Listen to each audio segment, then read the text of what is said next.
Shalom, selamat pagi Bapak Ibu Saudara. Pagi hari ini kembali lagi kita membaca dan merenungkan firman Tuhan. Dan marilah kita berdoa. Bapa di sorga, terima kasih buat kebaikan-Mu bagi kami. Pagi hari ini kami bisa bangun dari tidur. Kami masih bisa bernafas, kami sungguh percaya itu semua karena kebaikan-Mu dalam hidup kami. Pagi hari ini kami mau mengawali hari kami bersama dengan Tuhan. Kiranya melalui firman-Mu kami dikuatkan dan melalui firman-Mu kami dituntun, bahkan ditegur ya Tuhan, sehingga hidup kami terus-menerus sesuai dengan kehendak Tuhan. Kami siap membaca dan merenungkannya dalam nama Tuhan Yesus Kristus. Haleluya. Amin. Bapak Ibu Saudara, tema renungan kita pagi hari ini yaitu hiduplah dalam kekudusan. 1 Petrus 1 ayat 15, hendaklah kamu menjadi kudus di dalam seluruh hidupmu, sama seperti Dia yang kudus yang telah memanggil kamu. Bapak Ibu Saudara, hidup dalam kekudusan dan tidak bercacat sesungguhnya adalah kehendak Tuhan bagi setiap manusia. Sebab Tuhan telah menciptakan manusia menurut gambar-Nya. Saudara, Tuhan adalah kudus, maka Ia pun menghendaki manusia kudus seperti dirinya. 1 Petrus 1 ayat 16 mengatakan bahwa kuduslah kamu sebab aku kudus. Saudara, karena Tuhan adalah kudus, maka Ia tidak dapat menyatu dengan ketidakkudusan dan segala bentuk kecemaran.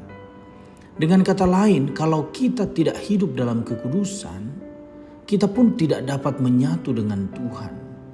Alkitab menegaskan bahwa tanpa kekudusan tidak seorang pun akan melihat Tuhan.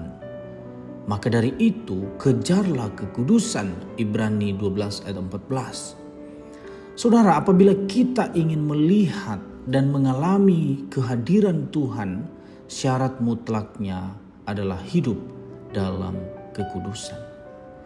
Saudara, salah satu definisi kata kudus adalah berada dalam kemurnian. Bahasa Ibraninya kados, yang berarti naik lebih tinggi.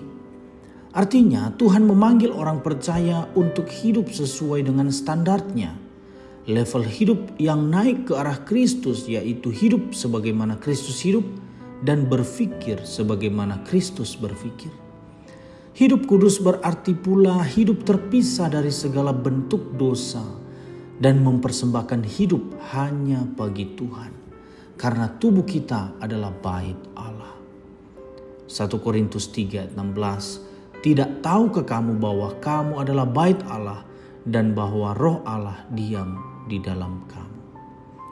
Bait Allah merupakan suatu tempat yang kudus di mana hadirat Tuhan akan hadir di dalamnya. Untuk itulah kita harus memelihara tubuh kita agar selalu bersih dan terbebas dari segala bentuk kenajisan dan kecemaran. Bagaimana caranya? Kita harus mau hidup dipimpin oleh Roh Kudus setiap hari. Dengan pertolongan Roh Kudus saja kita beroleh kekuatan untuk meninggalkan perbuatan daging. Saudara yang dikasihi Tuhan Yesus Kristus, kekudusan dan kemurnian hidup tidak akan pernah bisa kita capai jika kita mengandalkan kekuatan sendiri.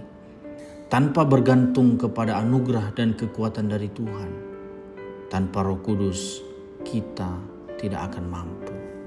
Saudara, Imamat 20 ayat 26 mengatakan, kuduslah kamu bagiku sebab aku ini Tuhan kudus dan aku telah memisahkan kamu dari bangsa-bangsa lain supaya kamu menjadi milikku. Mari kita berdoa. Terima kasih untuk firman-Mu pagi hari ini ya Tuhan. Mampukan kami untuk selalu menjaga kekudusan hidup kami. Sebab melalui firman-Mu pagi hari ini mengatakan bahwa tanpa kekudusan tidak seorang pun akan melihat Tuhan.